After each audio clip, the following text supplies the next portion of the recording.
A $550,000 house sounds reasonable. Then you run the math at 6.37%. That's the average home price in America right now, and that's this week's mortgage rate. Put those two numbers together. Most households in this country can't qualify. Not most minimum wage workers, not most young people, most households, period. And the monthly payment isn't even the scary part. What comes after the payment, that's what nobody warns you about. Here's what we're covering today. I'm going to show you the exact income you need to afford this house. Not a guess, not a range, the actual number. Then I'll break down the 5 hidden costs that turn an affordable payment into a financial trap. These are costs that don't show up on any mortgage calculator. After that, I'll walk you through the one rule that tells you instantly whether a house is within your reach. And we'll finish with a 5-point scorecard you can use tonight. By the end of this video, you'll know exactly whether you can afford a $550,000 house. And if you can't yet, you'll know the precise dollar gap you need to close. Quick note before we dive in, I'm not a financial advisor. This isn't personalized advice. It's what the data shows and what the math says. Always do your own homework before making money moves. Cool, let's get into the numbers. But first, here's something that'll set the stage. 2 years ago, mortgage rates sat around 3%. Today, 6.37. Doesn't sound like a big jump, right? Here's what that jump actually costs you. On a $550,000 house, that rate difference adds nearly $900 to your monthly payment every single month for 30 years. Over the life of the loan, that's over $320,000 extra dollars. You're paying for a second house you'll never live in. You'll never park in its driveway. You'll never cook in its kitchen, but you're paying for it. Let that number sit for a second. Now, let's break down what this house actually costs you every single month, because it's a lot more than you think. Most people start their house search on Zillow. They type in a city, they set a price range, they scroll through photos of kitchens and backyards, and somewhere in that listing, they see a little number at the bottom, estimated monthly payment. That number, it's telling you about 40% of the truth. Let's do the real math, step by step, no shortcuts. A $550,000 house, you put 20% down, that's $110,000 out of your savings, gone on day one. So you're financing $440,000 at 6.37% over 30 years. Your principal and interest payment is $2,749 per month. $2,749 a month. For a lot of people, that sounds manageable. Maybe it's tight, but doable. Here's the problem. That number is incomplete, and the missing pieces are enormous. Let me add them one by one. First, property taxes. On a $550,000 home, the national average works out to roughly $570 a month. If you're in Texas or New Jersey, it could be a lot higher. If you're in Hawaii or Alabama, maybe lower, but 570 is the midpoint. Second, homeowners insurance. You're required to carry it. Most lenders won't close without it. Expect around $200 per month. And that's if you're not in a flood zone or hurricane-prone state. If you are, could be double or triple. Third, and this one catches a lot of first-time buyers off guard, PMI, private mortgage insurance. If your down payment is less than 20%, your lender requires you to carry PMI. It protects them, not you. On a $440,000 loan, PMI runs about $220 a month. That's money you're spending every month that builds zero equity. It doesn't go toward the house, it goes to an insurance company. In our example, we're assuming 20% down. So PMI doesn't apply here, but most first-time buyers can't put 20% down. And we'll come back to that. And here's the big one, the one nobody on Zillow or Realtor.com ever mentions. Maintenance. Roofs don't last forever. HVAC systems break down. Water heaters fail at the worst possible time. Plumbing leaks. Appliances die. The general rule is 1% of your home's value per year in maintenance. On a $550,000 house, that's $5,500 a year. Divide by 12, $460 per month you should be setting aside. Every month, whether something breaks or not, because when the roof goes, it's not asking for your permission. So, let's add it all up. Principal and interest, $2,749, property taxes, $570, insurance at $200, maintenance, $460. Your real monthly cost isn't $2,749, it's $3,979. And if you're paying PMI, add $220 more, that's $4,199. That's 45 to 53% more than the mortgage calculator number. Almost half again on top of what you thought you'd pay. And we haven't even talked about utilities or HOA fees or the furniture you'll need for a bigger space. Does this mean you shouldn't buy a house? No. It means you should know the real number before you sign anything. So the obvious question is, what income do you actually need to make this work? Here's where we introduce the system. And this might be the most important thing you screenshot from this entire video. It's called the 28-36 rule. 28 means your housing costs should be no more than 28% of your gross monthly income. That's the ceiling, not the target, the ceiling. 36 means your total debt payments, housing plus your car payment, student loans, credit cards, personal loans, all of it, should stay under 36% of gross. This isn't some YouTube rule I made up. This is what banks and lenders use to decide whether to approve your mortgage. It's the industry standard. So let's apply it. If your true monthly housing cost is $3,979, and that needs to be no more than 28% of your gross income, here's the math. You need a household income of roughly $170,000 a year. If you're paying PMI, that number climbs to about $180,000. Now let's see how that compares to where most people actually are. The median household income in America right now is about $80,000. That's a $90,000 gap. The median household falls short by more than double. Let me say that differently, so it really lands.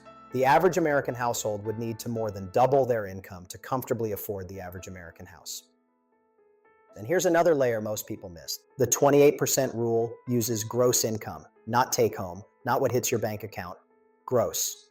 Before federal taxes, before state taxes, before retirement contributions, before health insurance premiums.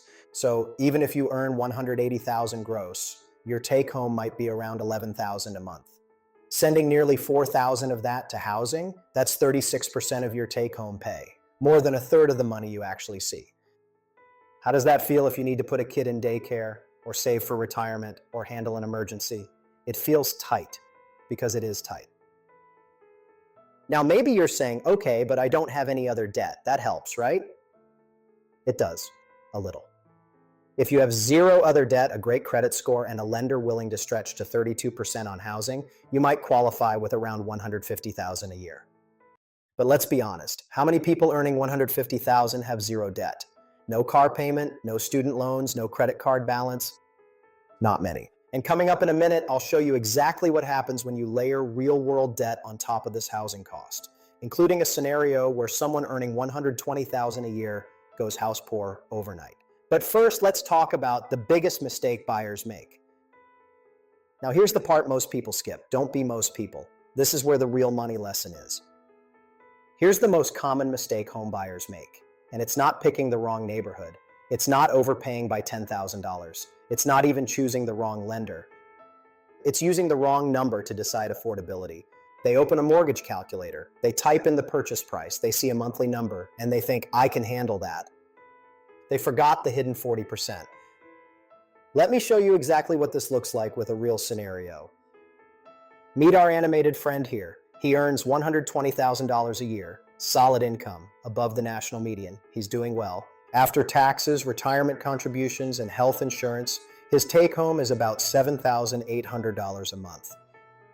He finds a $550,000 house. The neighborhood's great, the schools are good, he runs the mortgage calculator, $2,749 a month, that's 35% of his take-home. A stretch, but he's seen worse. His buddy pays more than that in rent. He figures he can make it work. So he buys the house. First month, the mortgage hits, $2,749, fine. Then the property tax bill comes, $570 more. Then the insurance bill, $200 more. Then the water heater dies in month 3, $4,000 repair bill. He doesn't have a maintenance fund because nobody told him he needed one. His real monthly cost is $3,979. That's 51% of his take-home pay. More than half of every dollar he earns goes to the house. What's left? $3,821 a month for everything else. Food, $600, car payment and gas, $550, utilities, $300, phone and internet, $150. That leaves $2,221. Retirement savings, student loan payment, a date night, an emergency fund, gifts for the holidays. All of it has to come from that 2,221, and that assumes nothing unexpected happens. This is what being house poor looks like. You technically own a home, the deed has your name on it, but you can't afford your life. You're one flat tire away from a credit card spiral. You're one layoff away from missing a payment. You own the house on paper, but the house owns you in practice. So what's the fix? It's simple, and it's uncomfortable. Never, never use the mortgage calculator number as your affordability number. Always calculate the true monthly. That means principal, interest, property taxes, homeowners insurance, PMI if applicable, and 1% of the home's value per year for maintenance. Then run that true monthly number through the 28% test. Is it under 28% of your gross income? If yes, you're in the zone. If no, you need a less expensive house, or more income, or a bigger down payment, or more time. The calculator isn't wrong, it's incomplete. Your job is to complete the picture before you sign a 30-year commitment. Let me put the current rate environment in perspective, because if you bought a home in 2021 or early 2022, you're living in a completely different financial universe than someone shopping today. And if you're comparing yourself to friends who bought during that window, stop. The game changed. Here's how much it changed. Same house, same price, $550,000, same down payment, 20%, same loan, $440,000. At 3% common in 2021, your monthly principal and interest is $1,855. At today's rate, 6.37%, that same payment is $2,749. That's $894 extra dollars every single month for the exact same house. Same square footage, same bedrooms, same driveway. Over 30 years, you'll pay $321,000 more in total interest. That's not a rounding error, that's a second mortgage. Now here's what makes this even harder for today's buyers. Americans are already carrying record-breaking debt. Credit card balances hit $1.27 trillion. That's an all-time high. The average household carries over $10,000 in credit card debt alone. 44 million Americans still carry student loan debt. Average monthly payment around $350. And the average car payment for a new vehicle is about $767 a month. Remember the 36 rule? Total debt under 36% of gross income? Let's run the math for someone earning $170,000. 36% of gross gives them about $5,100 a month for all debt combined. If they have a $500 car payment and $350 in student loans, that's $850 spoken for before housing even enters the picture. That leaves $4,250 for housing, but the true monthly cost is $3,979. You squeaked by with $271 of breathing room per month. $271. That's your entire cushion. One unexpected car repair, gone. One medical copay, gone. One broken appliance, gone. This is why so many homeowners end up putting emergency expenses on credit cards. They qualified for the mortgage, but they didn't account for life happening after the closing. And here's a stat that should put all of this in perspective. The median American in their 30s holds about $36,000 in total financial assets. The recommended benchmark for that age, $260,000. The gap isn't a crack, it's a canyon. And buying a house you can't truly afford is the fastest way to make that canyon wider. And coming up next, the 5-point scorecard that tells you exactly where you stand. This takes 60 seconds and it'll save you from the most expensive mistake of your life. Don't skip this last part. All right, enough with the scary numbers. Let's build your game plan. I've built a simple 5-question scorecard. Answer each one with a yes or a no. Be honest with yourself. This takes 60 seconds, and it'll tell you more about your readiness than an entire weekend of open houses. Question 1. Is your true monthly housing cost, not the calculator number, the real number with taxes, insurance, and maintenance, under 28% of your gross income? If yes, check the box. If no, you're stretching into risky territory. Question 2. After housing and all other debt payments, does your total debt load stay under 36% of gross? This includes car loans, student loans, credit cards, personal loans. Every monthly obligation counts. Question 3. Do you have at least 3 to 6 months of living expenses saved in an emergency fund? And this is important, separate from your down payment.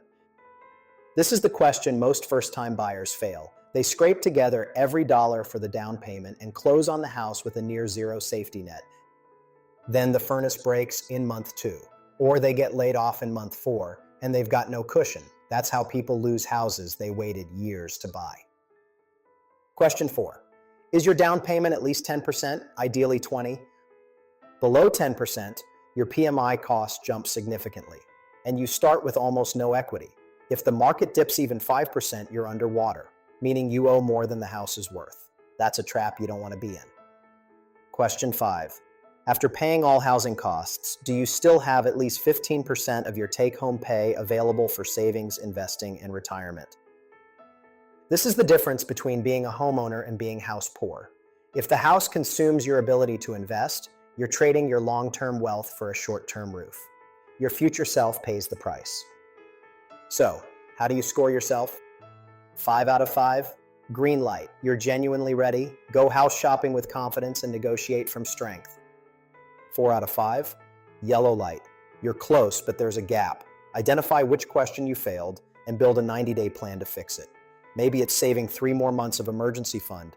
Maybe it's paying down a credit card. It's doable. It takes a little more time. 3 or fewer? Red light. I know that's not what you want to hear, especially if you've been dreaming about this house. But buying a home that fails this scorecard is the most expensive mistake you'll ever make, and it compounds every single month for years. Here's the truth nobody on social media wants to tell you. Not being able to afford a house right now doesn't mean you failed. It doesn't mean you're behind. It means the math doesn't work yet. And there's a massive difference between I can't afford this and I can't afford this yet. The word yet changes everything. The people who build real lasting wealth, they wait for the math to work. They don't force a purchase because their cousin bought a house. They don't stretch into a payment that makes them anxious every month. They get clear on their number and they hit it. So if the scorecard says you're not ready today, here's your move. Calculate the exact dollar gap between where you are and where you need to be. Set a specific monthly savings target to close that gap. Revisit the scorecard every 90 days. Rates change, incomes change, your position will change too. The worst thing you can do is buy a house to prove you've made it, and then spend the next 10 years proving you can't keep it. The best thing you can do is know your number, build toward it, and buy from a position of strength, not desperation. Let's bring it all together.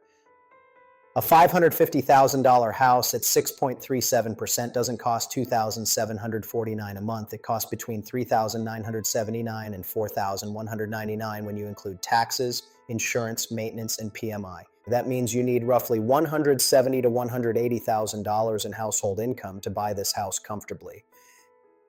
And the system that tells you all of this in 10 seconds is the 28-36 rule. 28% for housing, 36% for total debt. Memorize it, screenshot it, tape it to your bathroom mirror if you have to. Don't let a mortgage calculator tell you what you can afford. Let the full math tell you. Run the scorecard, know your number, and make the move when the math says go, not when your emotions say go. That's the move. Money made simple. Grab the free calculator in the description. It runs the 28-36 rule and the full scorecard with your real numbers. Takes 60 seconds.